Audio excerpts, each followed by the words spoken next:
मूसा ने कहा ये काम मेरे लिए भारा है, मैं क्या करूं? परमेश्वर ने कहा कुछ अपना आत्मा सब में डाल, कुछ कुछ लोगों में डाल, अपना आत्मा कुछ कुछ लोगों में डाल। कुछ लोग चुने गए, उसने अपनी स्पिरिट में से इंपार्टेशन करके कुछ लोगों को भरा और वो भी भविष्यवाणी करने लगे।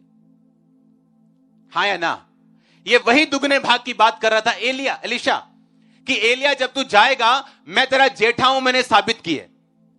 देख, सबको मालूम था कि तू उठाए जाने वाला है, लेकिन किसने तेरा पीछा नहीं किया। यानी क्रिश्चियनिटी में कोई भी वचन, चाहे वो हीलिंग का हो, चाहे वो डिलीवरेंस का हो, चाहे वो ब्लेसिंग का हो, फाइनेंशियल डिलीवरेंस का हो, कोई भी अपने आप पूरा नहीं होता। आपके कर्म, आपका फेथ और खड़े रहना और अड़े रहना उस वचन को पूरा करता है। क्योंकि याद रखो, परमेश्वर आपका कर्जदार नहीं है कि वो इस वचन को आपकी लाइफ में जबरदस्ती पूरा करे कि मेरे कोड़े खाने से तो चंगा हो चुका है। उसने आपका कर्जा नहीं देना है। अगर वो आपको नहीं करेगा, आप उसको कोर्ट में नहीं लेके जा सकते। आपको बाय फेथ लेना है परमेश्वर से। परमेश्वर के साथ भीड़ घूम रही, कोई इधर से छू रहा है, कोई इधर से पकड़ रहा है, लेकिन एकदम से परमेश्वर बोलते किसी ने मुझे छुआ है। चले गए थे, नहीं परमेश्वर, भीड़ छू रही। यीशु मसीह ने कहा नहीं, किसी ने बाय फेथ मुझे छुआ है, किसी ने मेरे अंदर से निकाली है वो चीज, वो हीलिंग, वो डिलीवरेंस, वो सामर्थ निकली है मुझ में से। यानी जीसस क्राइस्ट खुद, जीवित परमेश्वर खुद, एकमात्र दुनिया का परमेश्वर खुद चल रहा है और लोग उसको छू रहे हैं और कुछ नहीं हो रहा। लेकिन एक बाय फेथ छू रही है और ले रही है। यह फर्क है। हालेलुया। यानी कुछ भी अपने आप नहीं होगा। चर्च किस लिए है? ताकि ये वर्ड को मैं ग्रैब कर सकूं। जिस दिन मुझे मालूम हुआ कि मुझे टाइट देने, जिस दिन मुझे मालूम हुआ मुझे प्रेयर करनी, जिस दिन मुझे मालूम हुआ मुझे पवित्रताई में चलना है, बस वो दिन था वचन को पकड़ के रखा और रिजल्ट लेके आए। शैतान आपको भरमाने की कोशिश करेगा, 100% करेगा।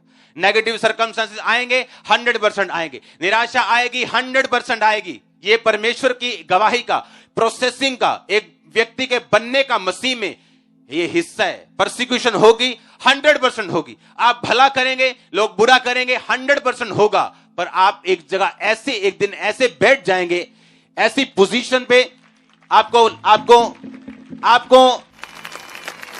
ये मजा आएगा और आपको फक्र फील होगा कि खुदावंद ने ऐसी चीजें मुझे दी, इसलिए मैं यहां खड़ा हूं। लेकिन फिर मैं कह रहा हूं कि वचन अपने आप पूरा नहीं होगा। उसके लिए मेहनत, खड़े रहना, बाय फेथ।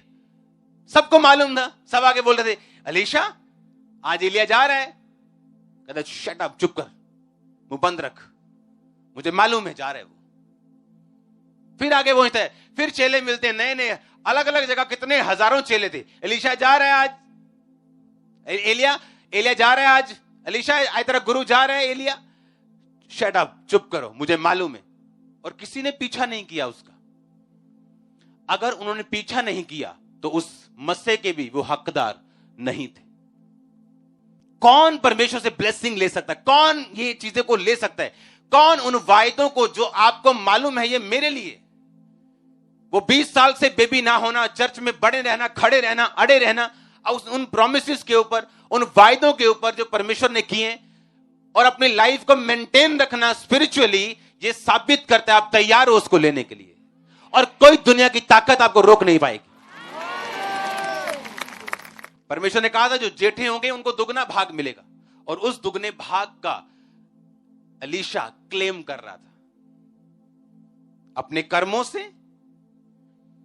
और फिर उसने कहा ठीक है, तेरे कर्म तो ये साबित करते हैं कि तू इस दुगने भाग का हकदार है, पर मैं तुम्हें अब भी जांचना चाहता हूं कि जब अग्निमय रथ मुझे उठा के लेके जाएंगे, क्योंकि वो आत्मिक रथ होंगे, अगर तू उन्हें अपनी आंखों से देख पाया, इसका मतलब तू भी आत्मिक है। यानी परमेश्वर का पीछा करना, टाइट देना, प्रेयर करना, बाइबल पढ़ना, रोजे रखना, पवित्रता में रहना, और उसके साथ ये सब कुछ जेन्युइनली करना, आत्मिक रूप से करना। कोई सेवा भी करना तो आत्मिक रह के करना, किसी को दिखाने के लिए नहीं, निगाह में आने के लिए नहीं। एलिया ने कहा अगर ऐसा है, अगर तू मुझे देख पाया, इसका मतलब तू आत्मिक है, तेरा शारीरिक पार्ट पूरा हो गया, अगर आत्मिक भी पूरा हो गया तो वो दुगना भाग तेरे पे आ जाएगा। और जैसे ही वो उड़ा, उसने कहा हाय मेरे पिता। वो चद्दर उतरी, उसने चद्दर पकड़ी, जाके उसी नदी पे मारी, वो 2 भाग हुई। जितने चेले आराम से रिलैक्स कर रहे थे, अब एलीशा के पैरों में आके गिरते हैं। कहते अब वो आत्मा तुझ पे ठहर गया। जो पहले उनकी मेहनत, एलीशा की मेहनत उनको बेवकूफी लग रही थी, बाद में वही एलीशा उनका अगुआ बन गया था। आप समझ रहे हैं? आज वही रिश्तेदार जो आपको मूर्ख मूर्ख कह रहे हैं, कल ऐसे हाथ जोड़ के खड़े होंगे। मैं सच कह रहा हूं, मैं घमंड में नहीं कह, मैं सच, ये प्रोफेटिक वर्ड दे रहा हूं।